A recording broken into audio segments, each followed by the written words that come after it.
Your Honor, I would like to call Inspector Sarla Devi. Proceed. Superwoman. Sir? Superwoman. Mr. Sachidev. Super women Saraladevi గారు, అబ్బాయిలు complaint file చేసిన వెంటనే పల్లవిని ఎందుకు arrest చేయలేదు? సార్ అమ్మాయి పరారులో ఉంది సార్. చాలా ఎత్తుకున్నాం కానీ దొరకలే. ఎక్కడో సీక్రెట్ గా దాక్కొని ఉంటుంది సార్. ఎక్కడో సీక్రెట్ గా దాక్కుని ఉంటే మీకు ఇంట్లో అంత ఈజీగా ఎలా దొరికిందమ్మా? ఇన్ఫర్మేషన్ వచ్చింది సార్. ఇన్ఫర్మేషన్ వచ్చింది. Yes, sir. ఎవరిచ్చిండ్రమ్మా మీకు? మఫ్టీలో మా కానిస్టేబుల్స్ వాళ్ళ ఇంటి చుట్టూ ఉన్నారు సార్. మఫ్టీలో కానిస్టేబుల్స్ ఇంటి చుట్టూ. Yes sir. Yes sir. అబద్ధం ఎందుకమ్మా చెప్తున్నారు మీరు? సార్ లేదు సార్, మా పోలీసు వాళ్ళు ఆనే మీరు ఉన్నారు. అబద్ధం చెప్తున్నారు, ముఖం మీద తెలుస్తా ఉంది. సార్ నేనెందుకు అబద్ధం చెప్తాను సార్? మీరు అబద్ధం చెప్తుండ్రమ్మా. సార్ లేదు సార్, మా పోలీసు వాళ్ళు ఆనే ఉన్నారు. అబద్ధం చెప్తుండ్రు. లేదు సార్. అబద్ధం. లేదు సార్. అబద్ధం అబద్ధం లేదు సార్. అబద్ధం అబద్ధం. Objection your honour.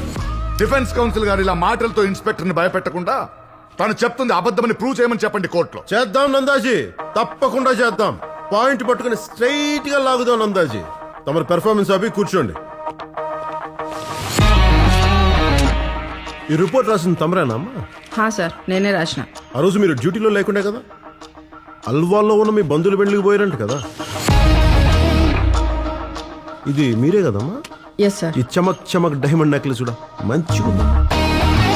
సో ఆ రోజు మీరు డ్యూటీలో లేనిది వాస్తవం అయినప్పుడు రిపోర్ట్ ఎలా రాసిరమ్మా? సార్ ఆ టైంకి నేను ఫంక్షన్ నుండి వచ్చేసిన సార్. ఆహా, అంటే అల్వాల్లో ఉన్న ఫంక్షన్ హాల్ నుంచి మైనాబాద్ పోలీస్ స్టేషన్ కి సిర్ఫ్ 15 మినిట్లో వచ్చిర్రమ్మా మీరు. అంటే 40 కిలోమీటర్ల డిస్టెన్స్, దారిలో ఫ్లైఓవర్ వర్క్స్, ఎవరికైనా గంటన్నర జర్నీ. కానీ సూపర్ ఉమెన్ సరళాదేవి గారికి మటుకు సిర్ఫ్ 15 మినిట్. జరా సీక్రెట్ ఏందో మాకు చెప్పరా తల్లి? ఆ మ్యాజిక్ సీక్రెట్ జర చెప్పు. నేను చెప్పనా నీ సీక్రెట్ ఏందో? నీకు రోబోట్ పక్షి రాజాలా 2 రెక్కలన్నా ఉండాలి, లేదంటే మన బజరంగ్ బలిలాగా ఆకాశంలో ఎగిరే శక్తి అయినా ఉండాలమ్మా, లేదంటే ఇంపాసిబుల్. సార్ అంత పెద్ద సంఘటన జరిగింది కదా అని ఏదైతే అయిందని జెట్ స్పీడ్ లో వచ్చేసిన సార్. వాహ్, జెట్ స్పీడ్ అంటే గంటకి 300 కిలోమీటర్ల స్పీడ్ తో అల్వాల్లో కార్ స్టార్ట్ చేసి వచ్చిన వాళ్ళు వచ్చినట్టు గుద్దుకుంటూ మైనాబాద్ స్టేషన్కి వచ్చిండ్రమ్మా మీరు. ఓ అద్భుతం తల్లి. ఇప్పుడు అర్థమైందమ్మా మిమ్మల్ని మాటికి సూపర్ ఉమెన్ ఎందుకన్నాను? నువ్వు ఉండాల్సింది పోలీస్ డిపార్ట్మెంట్ లో కాదమ్మా, రేసింగ్ సర్క్యూట్ లో, F1 రేసింగ్ సర్క్యూట్ లో. పోలీస్ డిపార్ట్మెంట్ లో అయితే చిన్న డైమండ్లేనమ్మా దొరికేది, అడబోతే పెద్ద డైమండ్లు దొరికింది. అట్లా గురాయం చేసే లాభం లేదమ్మా. సరే, నువ్వు చెప్పిన జెట్ స్పీడ్ థియరీ ఓకేనమ్మా. మరి రిపోర్ట్ ఏందమ్మా? 2 లైన్లు రాసినావు, సిర్ఫ్ 2 లైన్లే. జాతీయ పొదుపు హామీ పథకం కింద తల్లి 2 లైన్లతో నింపేసినావు. 2 లైన్స్ యువర్ ఆనర్, 2 లైన్స్. ప్రకృతి రిసార్ట్స్ లో వేముల పల్లవి వంశీ తలపై రక్తం కారేలా బాటిల్ తో దాడి చేసి చంపడానికి ప్రయత్నించింది. సార్ మ్యాటర్ 2 లైన్లో క్లియర్ అయిపోయినప్పుడు ఇంకా అంతకుమించి ఏం రాస్తాను సార్? ఆహా, అంత ఈజీగా తేలిక ఎలా క్లియర్ అవుతుందమ్మా?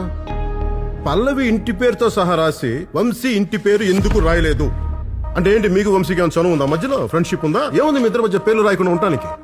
సార్ కేసుకి ఏం కావాలో అదే రాసిన, ఇంకా డైరీలో అంతకుమించి ఏం రాస్తాం? అంటే కేసు కోసం మీకు కన్వీనియంట్ గా ఉండడానికి ఏం కావాలో అది మాత్రమే రాసుకున్నారు కదా? సార్ అట్లెట్లా రాస్తాం సార్? అలా రాయబట్టే కదా అడుగుతా. గతంలో ఒక సెల్ ఫోన్ థెఫ్ట్ కేసులో మీరు స్వయంగా రాసిన రిపోర్టే. బూరగాపు కిరణ్ కుమార్ షేర్ ఆటోలో పోతున్నప్పుడు మొబైల్ ఫోన్ తన జేబులోనే ఉండింది. ఆటో దిగాక జేబు చెక్ చేసుకుంటే మొబైల్ ఫోన్ కనిపిస్తం లేదు. జింగ్ 4C అని రాసి కొట్టివేసి 4G అని కూడా రాశారు. ఇంత డెడికేషన్ దేనికి కేసు మీద? దీని తర్వాత ఇంకో 10 లైన్లు కూడా రాశారు మేడం మీరు. చైనా ఫోన్ పోతేనే చాటా భారతం రాశారు మీరు.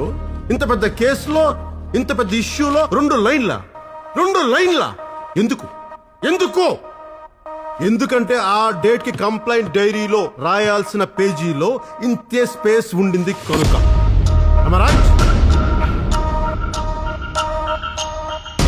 పల్లవి మే 10వ తేదీన వంశీ అతని ఫ్రెండ్స్ పై 0 FIR ఫైల్ చేసింది. కానీ మీరు యాక్షన్ తీసుకోలేదు, నెగ్లెక్ట్ చేశారు. మీరు చేసిన తప్పిదం వల్ల అమ్మాయిని కిడ్నాప్ గురి చేసి మొలెస్ట్ చేశారు. మీరు కనుక యాక్షన్ తీసుకొని కానీ ఉండుంటే ఆ అమ్మాయికి అలా జరుగుండేది కాదు. అయినా ఆ అమ్మాయి భయపడకుండా మళ్ళీ మీ దగ్గరికి వచ్చి ఒత్తిడి పెట్టింది. ఇష్యూ సీరియస్ అవుతుందని గ్రహించి అప్పుడు పథకం ప్రకారం వాళ్ళకంటే ముందు మే 5వ తేదీన పల్లవి పైన వంశీ కంప్లైంట్ ఇచ్చినట్టు బ్యాక్ డేట్ కి వెళ్లి ఒక కేసు ఫైల్ చేశారు.